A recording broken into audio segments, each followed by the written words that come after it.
Polícia Militar prende em flagrante homem suspeito de estuprar a enteada de apenas 12 anos. Candidatos ao governo de São Paulo se encontram pela primeira vez hoje à noite na televisão. O debate reforça a tradição da Band. Ponte Preta perde para o América Mineiro e fica mais longe do grupo de acesso para a Série A do Campeonato Brasileiro. E em Campinas, uma testemunha ocular da história de Anne Frank. Conversamos com uma sobrevivente do Holocausto que esteve ao lado da adolescente que escreveu um dos diários mais impressionantes da Segunda Guerra Mundial. Agora, no Band Cidade.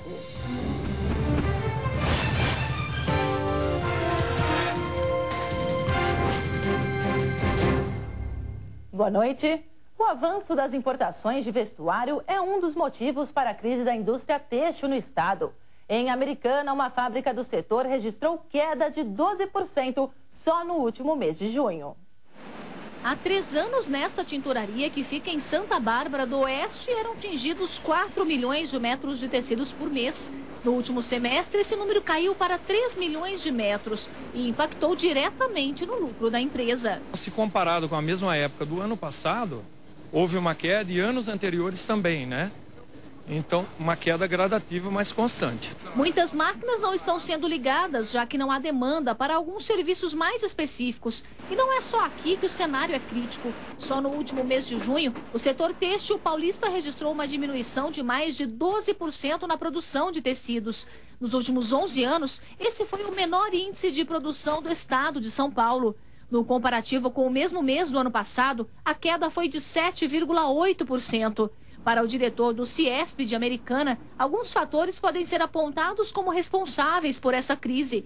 O custo elevado da energia elétrica, que é utilizada em alta escala nessas indústrias, e os tributos são alguns deles. Além disso, a importação tomou conta de boa parte do mercado. O número de importações, o volume das importações tem aumentado drasticamente. Em alguns itens chega até 5 vezes o volume do ano anterior.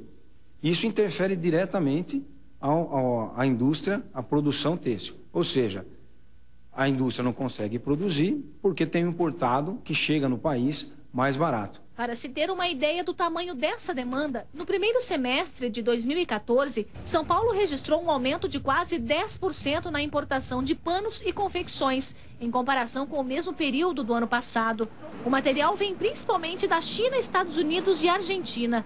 Com toda essa concorrência, muitos empregos são colocados em risco. No último mês de junho, foram registradas 1.314 demissões nessa área. Aqui na empresa que o Paulo trabalha, por enquanto o quadro de funcionários é mantido, depois de algumas readequações que foram feitas na unidade. Mas se a situação no setor não melhorar, os cortes não estão descartados. A empresa tem uma filosofia de não dispensar, não se desfazer da equipe, né? Porém, houve alguns ajustes aqui, alguns remanejos, onde nós perdemos, por exemplo, o setor aqui de controle de qualidade. Saíram algumas pessoas, porém, para outros setores da mesma empresa, né? Para reverter o problema, algumas medidas devem ser colocadas em prática em um curto prazo. Nós precisamos de uma política séria a longo prazo. A questão da energia elétrica, a questão da água são seríssimas. A questão da burocracia, possibilidade de investimentos, né? Infraestrutura. Então, é necessário criar uma política pública industrial para atender o setor têxtil, como também para outros setores.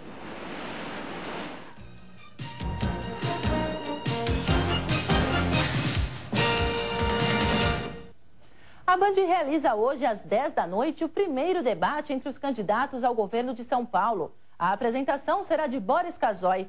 Confirmaram presença Alexandre Padilha, do PT, Gilberto Maringoni, do PSOL, Gilberto Natalini, do PV, Laércio Benco, do PHS, Paulo Scaff, do PMDB e Walter Siglioni, do PRTB. Geraldo Alckmin, do PSDB, não deve participar do encontro por determinação médica. O encontro deste sábado reforça a tradição da Band. Em ano de eleição, esta música é um sinal de identidade. É a trilha sonora dos debates da Band. Eu sou um otimista. Eu acredito no país. Acabou o seu tempo, por favor. Vamos ter disciplina. Disciplina, por favor. A classe dirigente brasileira divaga. Desde 1989 é assim. Naquele ano, a Band promoveu o primeiro debate entre os candidatos à presidência da República. Alô, boa noite. A partir de agora, a Rede Bandeirantes inicia o primeiro encontro de candidatos à presidência da República da história da televisão brasileira. E não foi apenas um. O país tinha sede de democracia e liberdade. No primeiro turno foram 4 debates só na Band, que reuniram candidatos de todas as ideologias. Foi a primeira vez que o Brasil viu, e ainda depois de 20 anos de ditadura, debates entre candidatos à presidência da República na TV. Ninguém tinha visto aquilo, né? Então isso marcou aqueles eventos. Em segundo lugar, as regras eram muito flexíveis. Então, em alguns momentos, mais se via um show do que propriamente um debate político. Então, isso, na época, foi um grande sucesso. É permitido. É permitido sobre café. Não, sobre café. Desconta do seu tempo. Não tem... Não culpa do seu tempo. Pois é. Permite. Aí só você vai falar. Não, Chico, cria aqui. Eu vou lá lhe dar uma parte. De lá pra cá, os estúdios da Band foram cenário de verdadeiros clássicos da política brasileira. Duelos que os eleitores não esquecem. Aquele embate de Brizola, filhos da ditadura contra o Lula, contra o Maluf, eram sensacionais. Esta autossuficiência do senhor Paulo Maluf, que ele tem uma autossuficiência, ele se jacta. Graças a Deus. Graças a Deus. Filhote da ditadura. Não, senhor. Não lhe dou a palavra. O senhor tenha respeito. Filhote da ditadura. Entre Lula e o Fernando Collor. Nessas veias corre sangue. E não é sangue de barata. O famoso caçador de marajá não passa de um caçador de maracujá. Momentos que mudaram o resultado de eleições, como em 1998, quando Mário Covas virou o jogo contra o então favorito nas pesquisas, Paulo Maluf, na corrida para o governo paulista. Opinião pública cunhou um verbo que se chama malufar.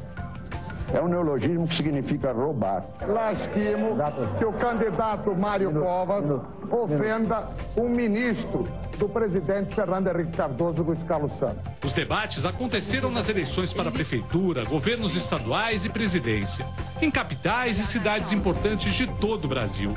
Para quem não comparecia, cadeira vazia. Mau desempenho e desinteresse sempre cobraram preço alto no dia da eleição. Fale qualquer coisa aí. 30 segundos para sua pergunta. Uma beleza. Ótimo. Já que Sua Excelência, o ex-presidente da República, nada tem a dizer, eu tenho muito. Pode continuar. Com a experiência acumulada, hoje os candidatos se preparam como atletas para os debates. Preferem apresentar propostas a bater boca com os adversários. Um comportamento reforçado pelas pesquisas e pelos marqueteiros, mas que nem sempre corresponde ao verdadeiro desejo do eleitor. A tradição de realizar o primeiro debate da campanha faz com que o encontro da Band dê o tom da eleição. E hoje, com as novas mídias, tudo que o candidato diz aqui repercute imediatamente nas redes sociais. A informação é transformada e amplificada. É o efeito que a gente chama em rede de viral, né? Ele vai pegando uma pessoa que não é seu amigo, mas que viu outra pessoa repercutindo, ela se identifica com aquilo, ela vai compartilhar, ela vai jogar na sua própria rede. Então, além daquela rede, já tem uma nova rede de pessoas entrando. Este ano não será diferente. Quando você ouvir a trilha sonora dos debates da Band, lá estarão, frente a frente, os candidatos disputando o voto do eleitor através do confronto de ideias. Os candidatos vão encontrar um eleitor exigente, cansado de promessas e que deseja propostas concretas para problemas que ele conhece muito bem. A segurança pública, educação, ok? Saneamento básico, que hoje é o principal no país. Seria legal se a gente colocasse como numa planilha de negócios, onde eu vou fazer isso na data tal, vai custar tanto, e se não tiver lá apontado nesse dia, então me mostre que eu estou errado, né? A partir do momento que eles conseguirem efetivar o que eles estão prometendo, e não se comprometer com o eleitor, eu acho que eles conseguem ganhar o voto da gente. A Band também vai fazer o primeiro debate presidencial no dia 26 de agosto, seguindo uma tradição histórica do Grupo Bandeirantes. E no próximo bloco você embarca em uma viagem de Maria Fumaça que mistura a história do café e muita música.